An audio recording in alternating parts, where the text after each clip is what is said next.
two things that on a quick interaction that came about.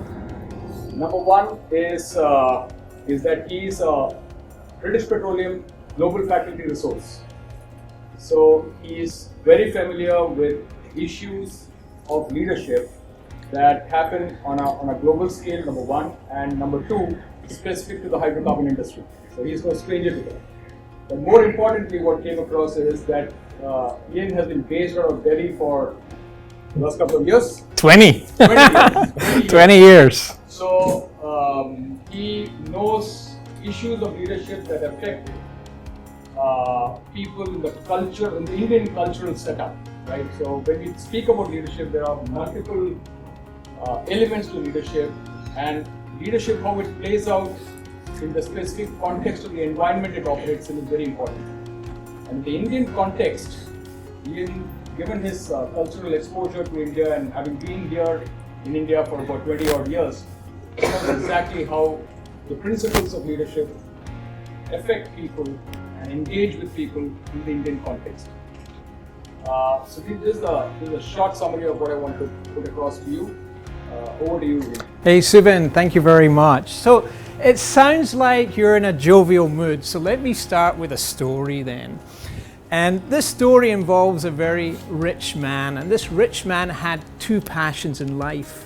One, he liked to donate money to good causes and charity, and two, he loved cats. He's very passionate about cats, and he had this cat called Kitty that was very special to him.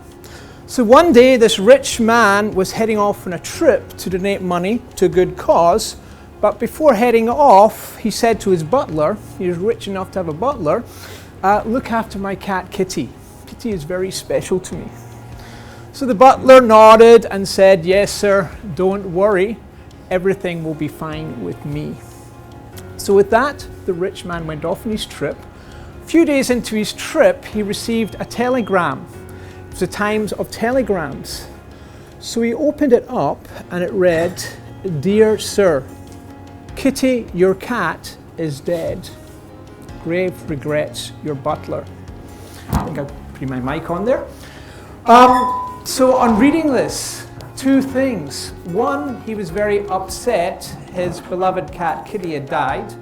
And two, he was very angry. He was very angry the way the news had been broken to him. It was like a bolt out of the blue. So he felt he couldn't go on these trips. He packed his bags and came straight back home. On getting home, he summoned his butler and he gave him a severe reprimand. He said, how dare you? How could you break the news to me like this? It's so sudden. So the butler was looking very remorseful. So the rich man thought about it for a while and he said, you know what you could have done? You could have mentally prepared me for this terrible news. For example, you could have sent me a first telegram saying, the cat is on the roof. Then maybe a second telegram saying the cat had slipped off the roof and was in the animal hospital. And then maybe a third one saying the cat had died peacefully in the hospital. Then I would have been ready for the news.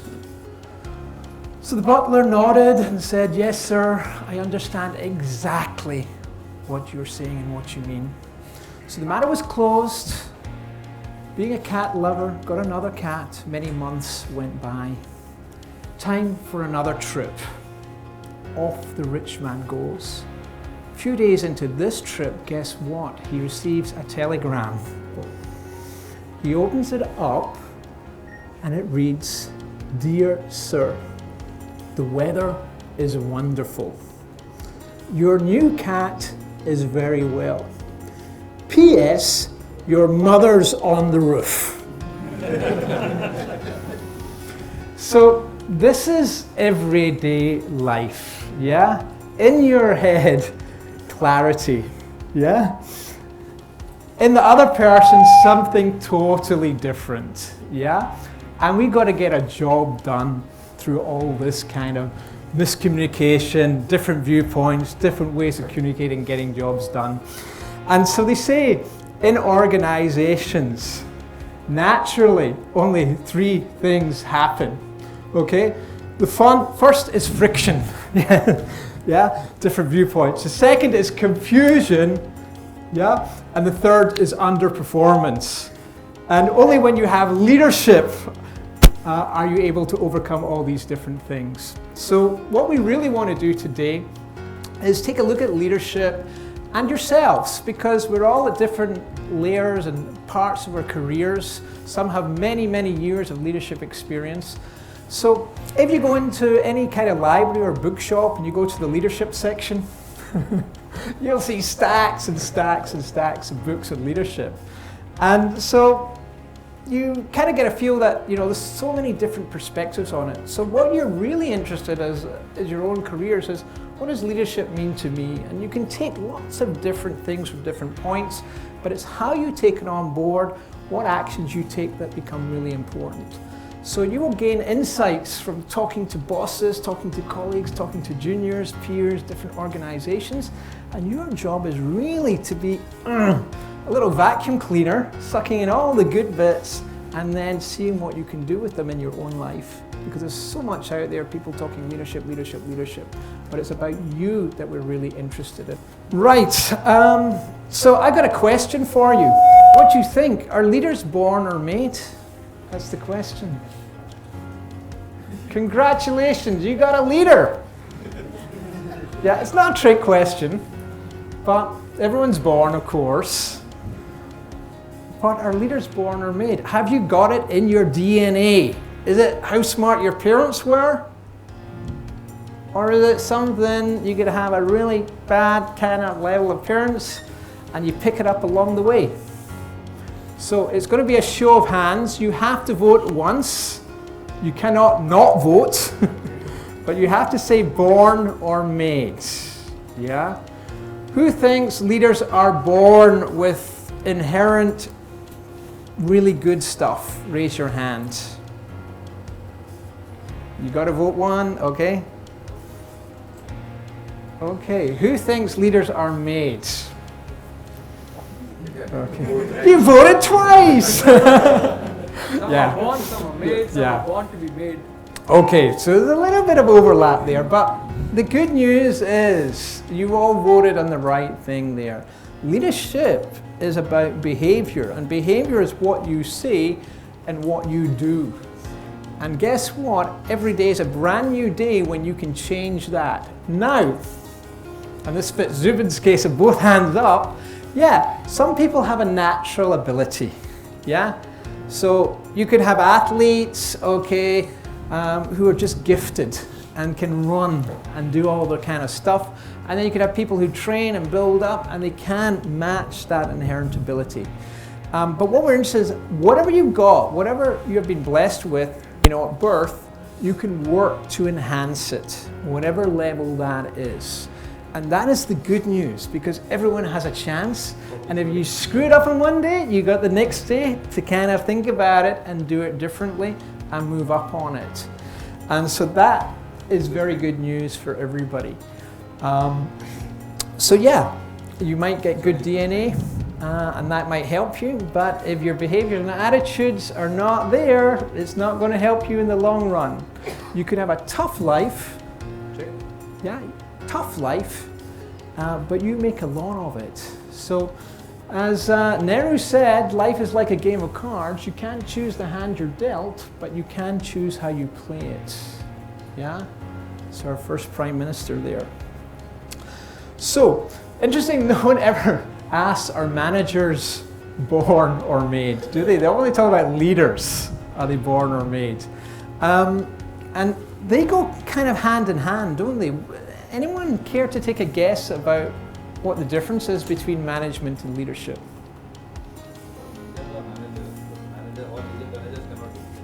Okay, could you just repeat that? All managers cannot be leaders. All managers cannot be leaders? All leaders can be managers. All leaders can be managers. I like the way you're thinking, I like that. Okay. So they kind of go hand in hand. So management is really about getting jobs done. So it involves things like planning, implementing, controlling, all this kind of stuff. But leader is the touchy-feely stuff, isn't it? Touchy-feely stuff like engaging with people. Yeah? Influencing people.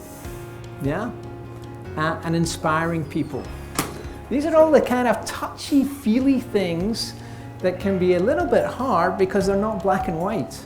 And some of us love black and white, but when you've got to go and influence someone to get something done, yeah, you want them to work Sunday, and they were looking for that holiday off on Sunday, and you've got to get them on board, then that influence becomes a really important part of leadership, yeah?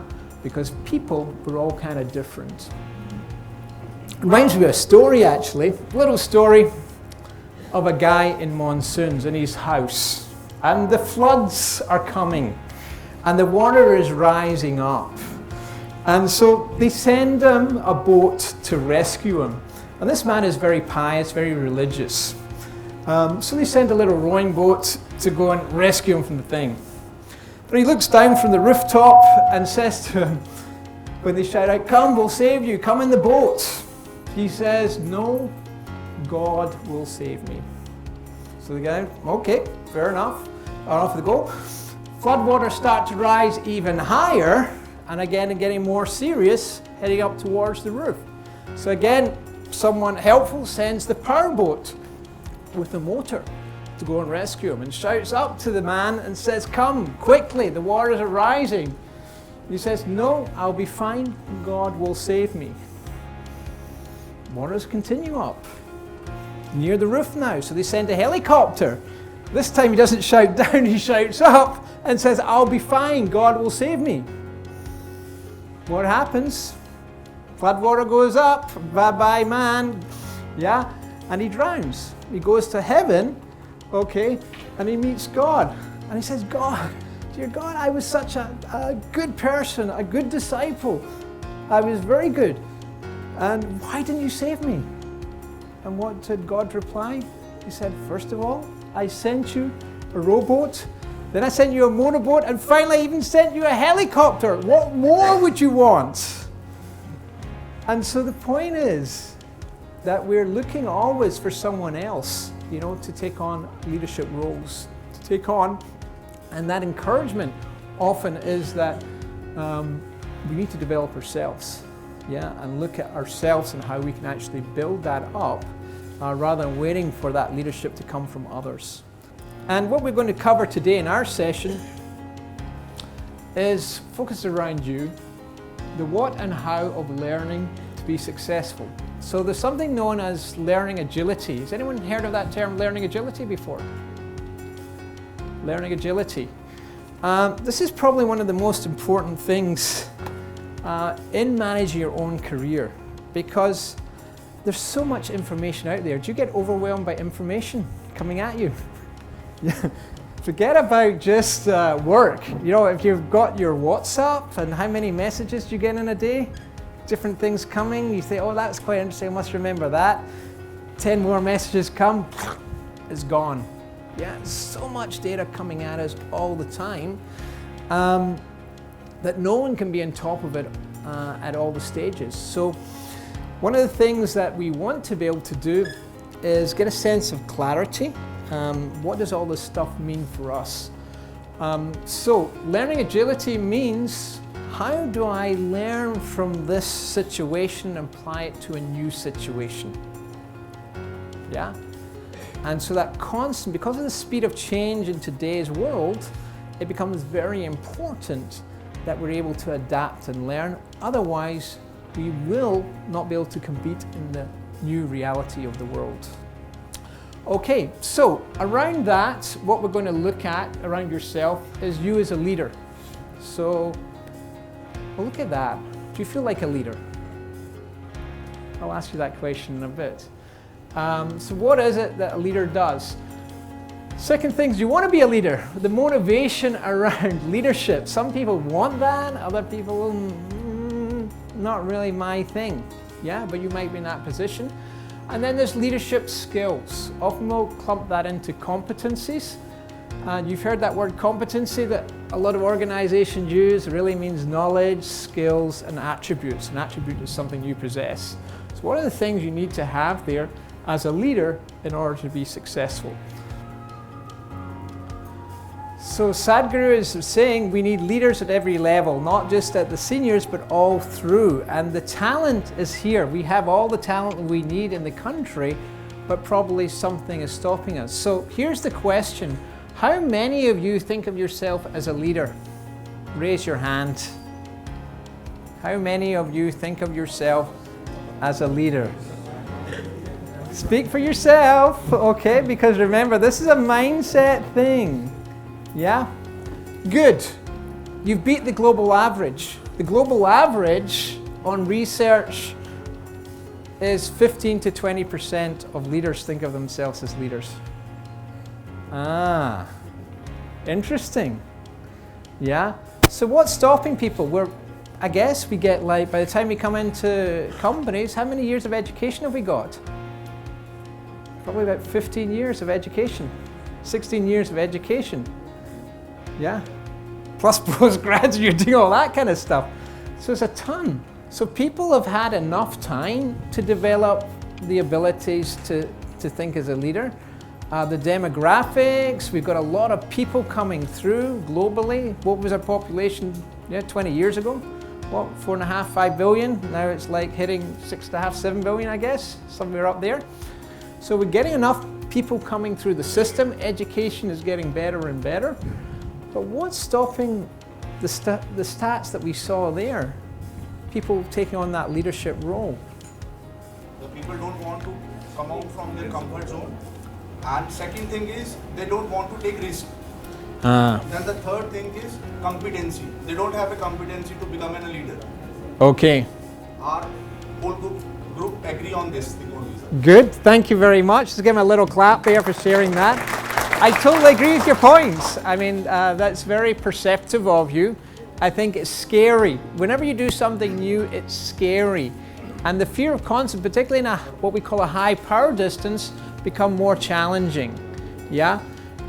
So that courage to just come out and the comfort, I think is very important. And hey, the important thing is no one is born with it all. Yeah, we don't know how to talk, we don't know how to ride a bicycle or anything, we don't know how to stand up and present.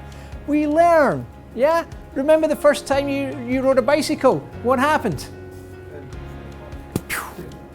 Unless you had that natural born ability. Yeah, few of us might have. But the majority, bell curve, yeah, would struggle, and some people never get it. They're just a danger on the roads. Yeah? So what we're saying is that it's okay to screw it up. Yeah, because that's how we learn. The key thing is you take guts to do it. You have the courage to actually go out there and do it. And you don't make it mission critical kind of screw ups, yeah, that's going to do some serious damage. You do it incrementally, try some things, see how it goes, and then think. So as a leader, probably the most valuable thing you can do is not being busy running around doing this and that. The most valuable thing you can do as a leader is to think about things and then act. Think about things and then act. Yeah? Because very often we just get on with it and run around, and it doesn't really help in the greater scheme of things. Yeah? So fantastic. So, again, it links into what we heard from this group, that if it's scary, and scary happens often by default because the brain is hardwired to scan the environments for threats, then we won't do. If the environment is open and powered because someone has created that environment, a leader has actually created that environment, then it becomes much easier for that to happen.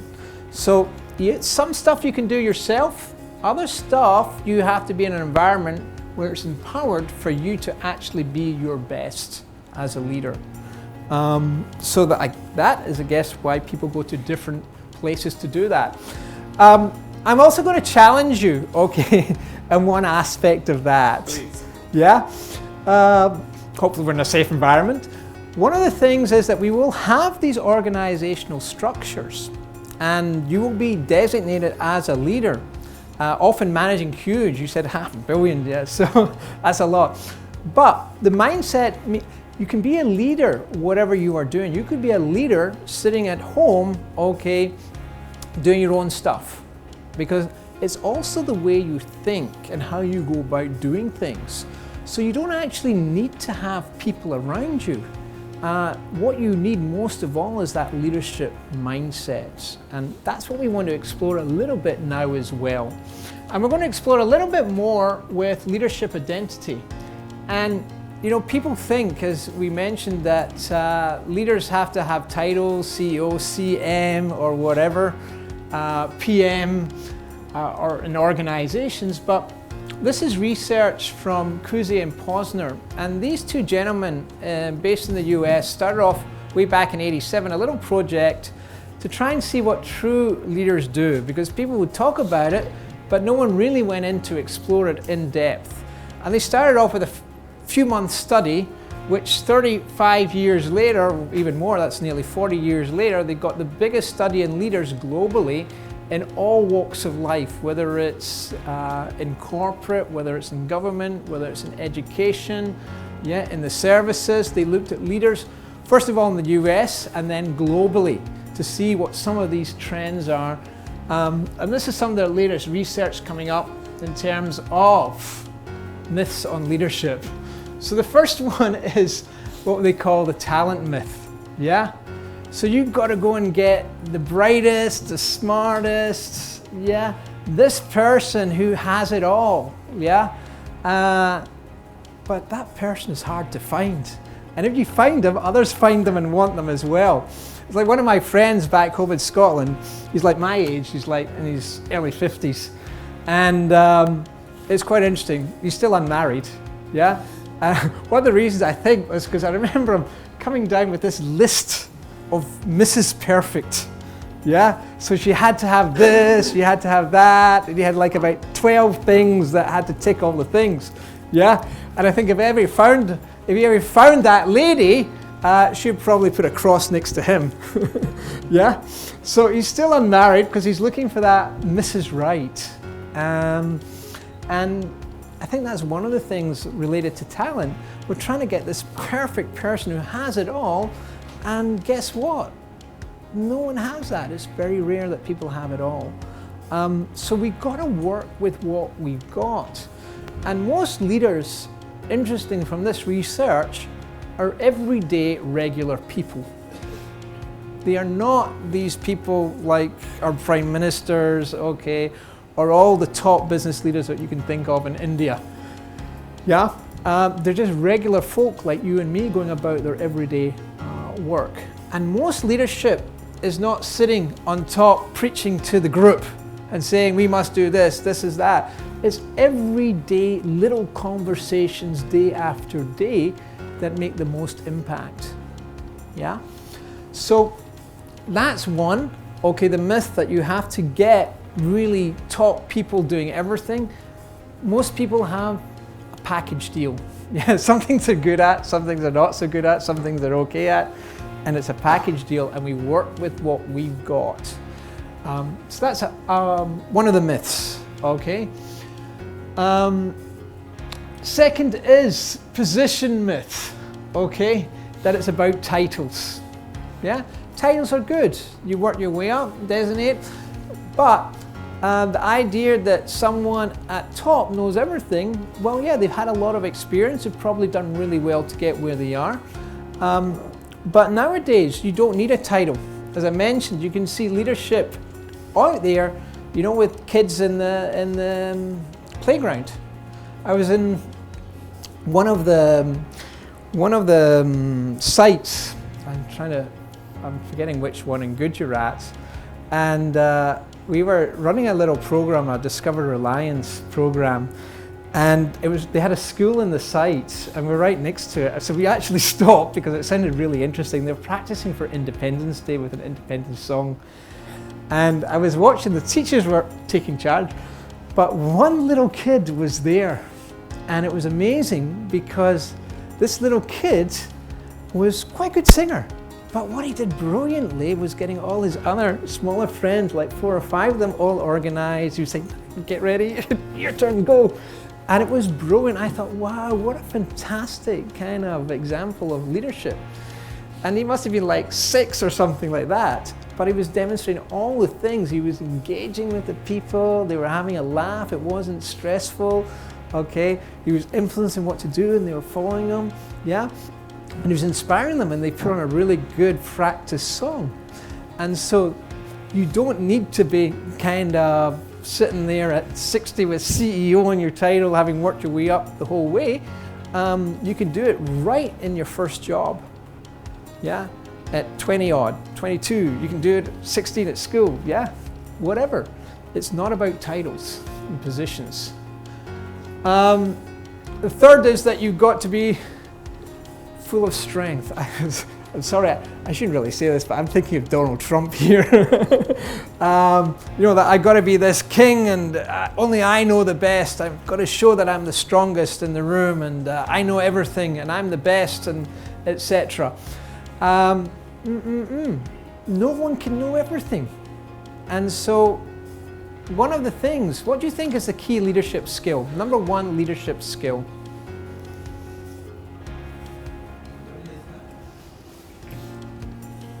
Begins with L or E. Thank you very much, you got it. Listening. Why is it listening? Because you know what you know. Yeah, but you don't know the other person. If they're working, they had more experience, because you can't be everywhere all the time at different places, they will know more than you. Yeah? So your way of developing is to really suck up all, you need to be like a sponge sucking up all the information from different people, because that gives you abilities to understand the situation better. Because no one just gets it with a magic wand zap. You just understand everything about all situations. It's not practical. So strong man, strong woman myth. I can do it all. Yeah. So some people take the burden on them and that they know it all, they know best, etc. Too much data floating around, and of course that doesn't work. And it comes naturally, yeah? I was born like that. I know it all. It's just natural born leader. No, it's learned. It may come faster to someone, yeah? And it may come slower to other people. But that's a myth that people are just natural born. It's a learned skill and anyone can do it. But it's just that some people may do it faster, some people may do it slower, yeah? So those are a few myths in terms of what we're talking about on leadership. Does culture make a difference? So we could look at different cultures around the world. We could look at different cultures within India. Yeah, because we're pretty much a subcontinent here, aren't we? With so many different languages. What, 29, 30 different languages? 4,000 dialects in India, someone told me. Whoa, that's a lot of language. So culture make a difference? Yes. Yeah, in what way? Influence, different ways of doing things. You go, oh, or yeah, engage. I've worked with lots of different groups of people. It's quite interesting. You know, sometimes I go to Russia, and Russia at the moment is really cold. And when you're really cold, you kind of wrap up, and you know, you don't smile too much because it's cold. Whenever I go, often I go for 5-day programs there, and I might have like 60 or 80 leaders in the room at one go. And the Russians are called coconuts, yeah? Because outside they're a hard shell, and inside they say they're nice and soft and gooey, yeah? But you don't see that when you first meet. So my challenge when I work with different groups of leaders is that, remember you mentioned safety and creating a safe environment. It's interesting because naturally and culturally they never smile. And I always say, okay, by day 2 lunchtime, I've got to get the majority, I've got to get 75% of these people smiling. And that's my little challenge. And the interesting thing is that wherever you go, you will have surface differences, yeah? But underneath, there's a lot of similarities, because at the end of the day, we're all human, we've all kind of developed the same way. And guess what they say? You know, first it's you smile a lot. Yeah, but smiling is actually a technique you use because it says a message to people, you're not a threat. And so therefore they can put their guard down. And so you always want to get the best of people. When their guard is down, that means they tend to share more and open up more. And so therefore, you're able to get the best out of people. But at first they kind of look me up and down and say, weirdo, yeah, who's this joker come from Scotland or India or wherever? And then by day 2, I got most of them smiling back. And they say to me, I really like that. We don't do that around here, but it's nice. Yeah, it's nice. We like it. And so culturally, yeah, lots of differences. So, you know, we have many different cultures and they can all have an impact on how we, and as we become a global company, how we interact with people. But at the end of the day, if you look at the human aspects of people, it's pretty much universal.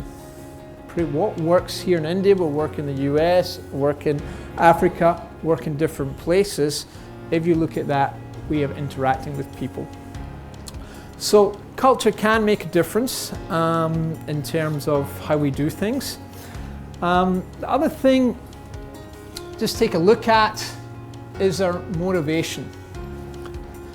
So some people kind of want to be leaders. Some people are kind of just go with the flow because it's kind of expected. Some people not bothered. And each is okay, because the key thing is, I guess, that if you're looking at it from a hierarchy, there's not enough space for everyone to get to the top part, but it's how you look at it in terms of your own way of operating. Yeah? So you don't have to be in a title position. It's how you think about how you deal with the world as a leader, taking charge of your situation. So motivation can vary. And I thought I'd put a little video on. This is a really interesting story about Caramel Haque, who's in West Bengal. And what he's done is that he had a sad situation with his mother many years ago, about 15 years ago, where he couldn't get her to hospital in a time. And so what he decided to do was take charge and actually manage the situation for the community. And at first he was kind of laughed at, but now he's become a very influential figure within the community. If you're a leader, you have to have followers. So it's a people's business you're involved in, isn't it? And to get people to understand you, you have to understand them. And that's why listening, in fact, you use that word, you've got to understand the others. That empathetic listening is really, really important for a leader. And empathy is, of course, standing in the other person's shoes. Yeah? Because you don't know what someone's thinking until you ask them. And if you ask them and they're comfortable sharing that, you'll get true information back. So it becomes a very powerful thing as a leader to make people feel comfortable, to understand what they're doing and how they're thinking, more importantly, that allows you to make more effective leadership decisions. Yeah? So thank you very much. So a special guy there who you would never ever think of being a leader, and yet he is a leader based on his behaviors, what he has done, yeah, and what he has said. So motivation is different from everybody. And as a leader, it's important to find out, one, your own motivation. Yeah, what gets you up in the morning? What gives you a kick? What gives you a buzz? But also finding out what other people's motivations are, because they're likely not going to be the same exactly as yours. So exploring that becomes quite important. And you'll see different things. I'm reading a nice, interesting story. It's actually World War II, the Great War. And this British group, a captain, captured this prisoner, yeah? And they really wanted to interrogate him, but they had to take them back to somewhere safer. But they had to cross a minefield. And what you saw in that situation, what the captain took off, and they were under shelling from time to time, took off his helmet and put it on the prisoner, the German prisoner. Yeah? Didn't ask any of his men to do it. And then they walked through that dangerous area protecting the prisoner. And so what you got, his motivation was, you know, we've got a job to do, we've got to do it, this is so important for us, but I'm not going to put my men at risk to do that. And so that, as a leader, when you see someone walking the talk, it becomes a very powerful thing. So that brings us to the third component, yeah, which is leadership skills. There's an interesting story in Covey's book. Stephen Covey's one of the famous success gurus. And he was talking about this guy who was a farmer, and he was going to market, and it was, you know, quite a distance from where he lived to the market, and he had to pass through a forest. So he set off early in the morning, and as he walked through the wood, he saw a sawman, a woodcutter, sawing a really big tree. He nodded as he went, okay, went to market, did his stuff, yeah, and then he was coming back after several hours, and he saw the same woodcutter sawing the same tree. And as he looked closer, okay, he noted the woodcutter's blade was blunt, yeah. So he thought it would be helpful and say, you know, excuse me, I noticed that your blade is blunt. Why don't you sharpen it?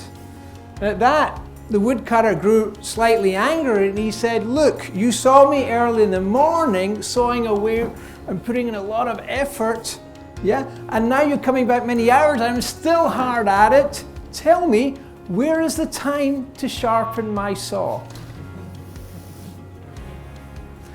So this is about skills. There's so many different things. If we look at leadership competency, leadership skills, you would have up to like 80 or 90 leadership competencies which they typically document.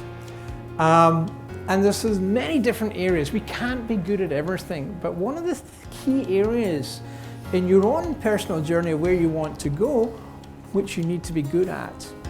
Interestingly, there are 4 universal leadership competencies. Doesn't matter you're starting at age 4 or whether you're up there, okay, at 30, 40 years of experience in leadership, 4 universal ones. Okay, the first one is communication. Second one is influence. Third one is self-awareness. Yeah, so knowing about yourself. There's always going to be people better than you, okay, stronger than you at this, okay, but you're a package deal. So understand what you're good at, what you're not good at. And do you play to your strengths, or do you try and up your weaker areas? What do you think? Typically they say play to your strengths, because if you're never any good at football, no matter how much effort you put into getting better, yeah, they'll still beat you a lot of times, unless you're lucky, yeah, or you work really, really hard at it. But if you're good at whatever, cricket, play cricket, man, don't play the soccer. Unless there's something which has got a glass ceiling, yeah? And supposing it's your email writing skills, okay, and you just got to get those a little bit better, okay, because then that enables you to do other things, yeah? So then you play to your weak areas to get you over that threshold. But typically, the advice is play to your strengths. So self-awareness is the third one. And the fourth one we've talked about, learning agility, becoming most important now in today's fast-moving world. The ability to learn from a situation and apply those learnings to a new situation, unfamiliar often to you, you never come across. Honesty is the start of everything, yeah? If they say black, you're thinking, oh no, he means white, he's trying to trick me. In every interaction you go, yeah, you're not kind of trusting, and trust is the oil which makes the wheels of relationships and business go around. Then you're in trouble. What's the second one after honesty? Forward-looking. Yeah? So as a leader, do we expect our leaders to know the answers to everything? We might hope they do, but the reality is somewhat different, is it? No one can know the future except someone with a crystal ball, yeah? But we do expect people to actually give us a path forward. Yeah, give us a path forward. Have you ever been on an aircraft when it's hit turbulence before? Yeah? How was the experience? A bit scary? Exciting. Oh, exciting. You like me. 1%, 2%. How Yeah. he feels. Yeah. So, it can be a little bit exciting. Oh, free roller coaster up and down. I'm quite enjoying this. They never crash, I'm fine. Yeah, or oh my goodness. Oh my goodness. So, you know, if you've got two nervous flyers and suddenly you hit that turbulence, what do? They tend to look at your neighbor, yeah, and if they're nice and relaxed, well, you just think, well, it's probably just me, nervous flyer, yeah? But if your neighbor is all kind of nervous, what do? We look to the other passengers around us, yeah? They're nice and relaxed, well, two nervous flyers kind of putting each other on there. But what if everyone is looking scared and frightened? What do we look for? The air hostesses, yeah, this is their job, yeah? Yeah, the stewards and stewardesses, and they've seen it before 100 times, so they're getting on with it. We say, yeah, no big deal, just people are a little bit nervous in this plane. But what happens if the stewards and stewardesses are looking really scared? Yeah, then we know we're in trouble. We know we're in trouble. And so really the job of a leader here in this, and what people are expecting from their leaders, and things that we want you to demonstrate with the people that you're involved in a leadership role, is that there is a path forward. We may not know the exact answer, but based on what we know now, okay, this is what we want to do. So you're the stewards and stewardesses of the people you're involved with as a leader to that group. And we need you, even though you don't know what's going to happen, to take charge. And I saw this, remember that trusty mobile phone company? Which one am I thinking of? Nokia. Yeah, Nokias were great. You could drop them from here, bounce up, catch them, and still work, yeah? Nothing would happen to a Nokia phone. Great company, great values. But when they started to go downhill, I was working a lot with them and some of the teams, and they never knew whether they were going to have a job 2 months down the line or not. And one of the things I noticed when I was working with these different groups was how much an impact that the leaders had on the groups. Some people kind of crumbled and died under the pressure, yeah, not knowing whether they or their team might have their jobs down the line. And they would say, I don't know anything, how am I supposed to know? And so that came across to all the people. Then I saw other people that I was working with who were brilliant. They were able to buffer that pressure from up above to their teams. And what they did was, look, I don't know what they're going to decide in Scandinavia, what's going to happen here, but this is our game plan. This is how we're going to handle it. And so they gave that forward looking. They were open and honest and transparent in how they communicated. They gave their own scope where they had enough influence in the group, the game plan for that. And those teams tended to do very well. Yeah, even though they may not have had their jobs down the line, that's the circumstance, the situation. But that is the resilience of the leader and taking charge. Least important here, independent. Yeah, so a little bit of different independence and stuff like that. I think one of the things I've seen in my experience that if you have someone who has very positive intent and does most things right, but occasionally they kind of go boom a little bit, we're forgiving of them. Yeah, we may not like it, but we say, this is just them letting off steam. Yeah, but we will do that. So in India, because we're a relationship culture, listen, you will see leaders move from one company, and guess what? The entire crew goes with them. Yeah. So you suddenly see like 6 people move from one department into a new department in a similar sort of competitor because of that loyalty factor. Yeah. So these are global figures. but you will see variations according to different kind of cultures. But it's interesting, and that's taken from tens of thousands of people that they put over the last 25 years, I think. Your own personal credibility is very important. Yeah, what people say about you. And the first law is, if you don't believe in the messenger, you won't believe the message. Yeah, so that links into which one? 88% honesty. Yeah, so that's your own personal credibility.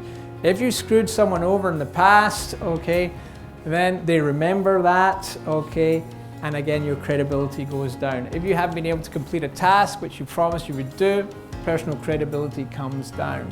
So it becomes quite important to manage that when you're with others. You can't believe in the messenger if you don't know what the messenger believes.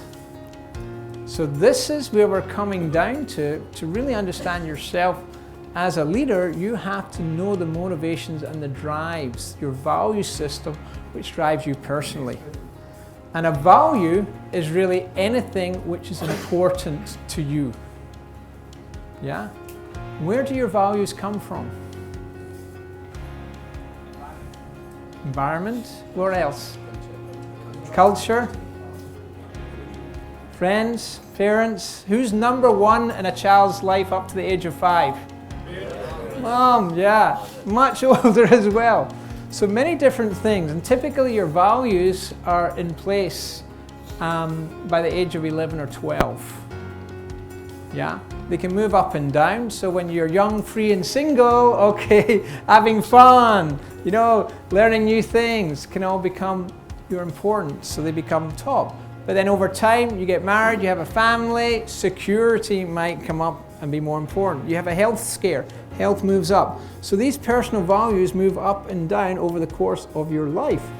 And so therefore, we don't often think about them, even though they're changing, but they drive our thoughts. Our values and beliefs drive how we think about a situation, which then impacts how we feel, which then impacts our behaviors, what we say and what we do. So it's important to really understand what you believe in if you're trying to influence other people. And that takes a little bit of introspection. What's really important to me? Is it career? Is it family? Is it this? Is it that? Is it materials? Is it health and fitness? What is it? And so you have to know that. Yeah. So your own personal credibility, knowing and understanding what's important to you, allows you to get that successfully across to others and influence them. So one of the things we'll ask you to do is think about what's important to yourself. And the second law, okay, there's only 2, summarizing all these things. Anyone figure out what that means? Do what?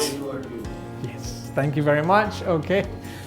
Do what you say you will do, which again is linked to your personal credibility. So people know bad stuff happens in every organization, ups and downs along the way. Yeah. But it's how you deal with that as a leader that impacts your personal credibility and things that you want to manage. So if you can do it, do it. If you can't do it, we would rather hear that you can't do it for these reasons, but showing you're still positive intent to the situation, than to say, yeah, and then move away and let that kind of die, and then you're in trouble. Yeah? So you will be judged on this by everyone around who's aware of it. So this becomes a very important kind of rule of leadership. Do what you say you will do. Yeah? Okay, so to sum it all up, here is the things. Leaders need these things most of all. Okay, their credibility is through trustworthiness, dynamism, and expertise. Yeah, plus that vision. And a vision is a great little question. A leader once said, you know, when you're trying to figure out, people talk about this vision, everyone's thinking 2020 or 2025, but it's not like that. A vision is everyday stuff. A vision is a question. It's not even a goal. The question is, if everything was to go really well, what would success look like? If everything was to go really well, what would success look like? And that question forces you to think to the future state when everything is sorted. And it becomes a compass kind of guiding you. What a lot of people often do as leaders is they get very busy and they jump straight into goals. That might be a very good goal, but that goal might be taking you in this direction when you really need to go in this direction. And the vision helps align what you're doing, your goals, with where you really want to be. Because the world is too busy, we get into activities a lot of times, and we're not always doing the things which are required. You know, a lot of time is spent doing things which are not actually taking us towards what we want to achieve. So it always starts with a vision. It's a mental picture of what success would look like. Then it becomes much easier to set appropriate aligned goals to meeting that. And it's good to keep coming back to that. Okay, we're just in the last few minutes. So what I'm going to share with you is some of the tips, okay, for really putting learning into action. And the tip one is this: you got to believe that you can. So the first thing is, most people, the global average is 15 to 20% of leaders feel they are actually leaders. Most have a little visiting card, but they don't actually believe it themselves. So the first thing is, believe you can. As Henry Ford once said, if you think you can, you're right. If you think you can't, you're also right. Yeah? And so, very important, this one.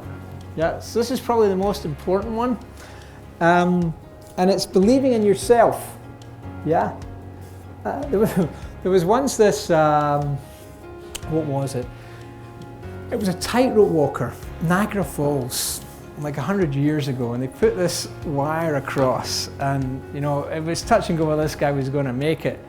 But he made it across, walking across Niagara Falls, huge waterfall, you know, separating Canada and the United States. And so there was a lot of news crews around, and they were interviewing. There's one pushy guy shoving in and trying to get a quote. You know, it's at the turn of the century, the one before. And he said, you know, yeah, brilliant. And he was really pushy. He said, do you think you can do that again? And this really bugged the tightrope walker. He said, do you think I can do it again? He responded, he said, oh, yeah, I think you could probably do it again. Do you believe I can do it again? I thought about it. Yeah, I think you can believe. I think I believe. Okay, right, then you and me, next time, let's do it together. Yeah, true story. So you got to believe that you can. Second is, don't stick with mediocrity. Okay, set up there for excellence. What is really good? Okay, we could do it at this level, but how could I be something that we haven't even thought about? And that's the excellence. So don't settle for mediocrity. Other people are pushing themselves, and you want to push yourself as well. Get out of your comfort zone where everything is easy, and yeah, you might fail. It takes courage to actually reach out. In BP, for example, one of the values they have is courage, because as a company they know it's really tough, especially when people are watching, to try something new and risk failure.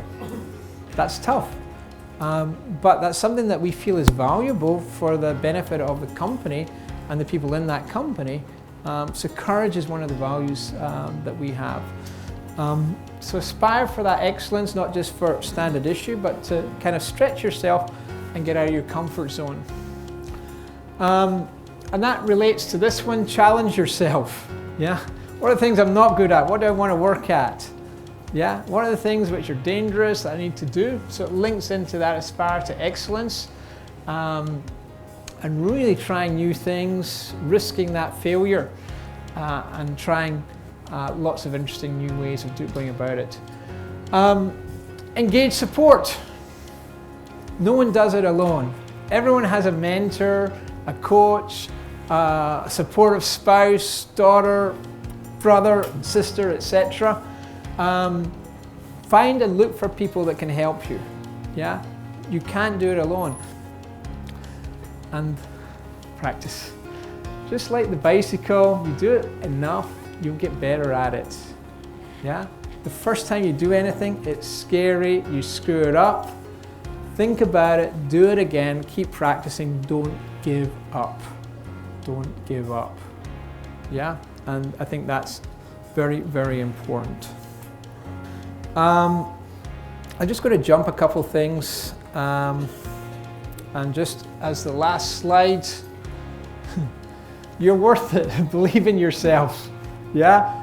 Your parents put a lot of effort into you, getting you to where you are now. Okay? They believe in you, so believe in yourself. You're worth it. Yeah? Keep on learning, whatever you're doing.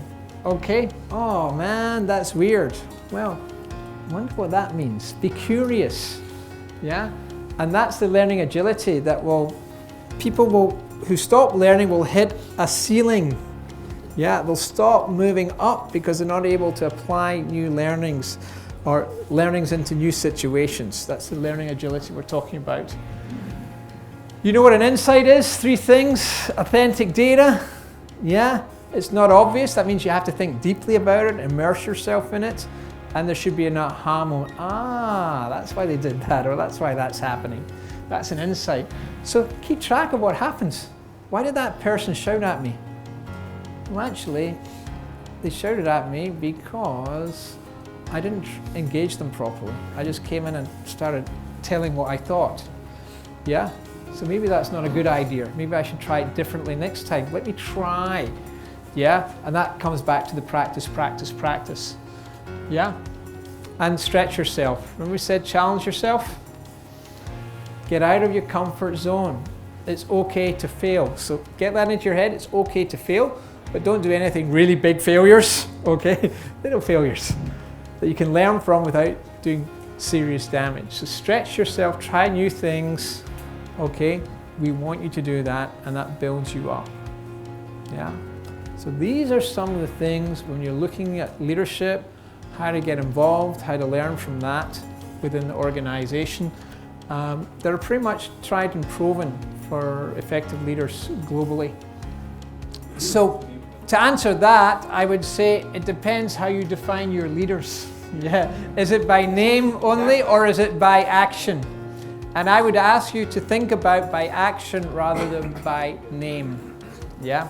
So that would be my perspective to that. Yeah. So you get good. Everyone, whether they're a leader, has good and bad. They're a package deal. And so think about yourself. You can only change your own behaviors. You can't change other people.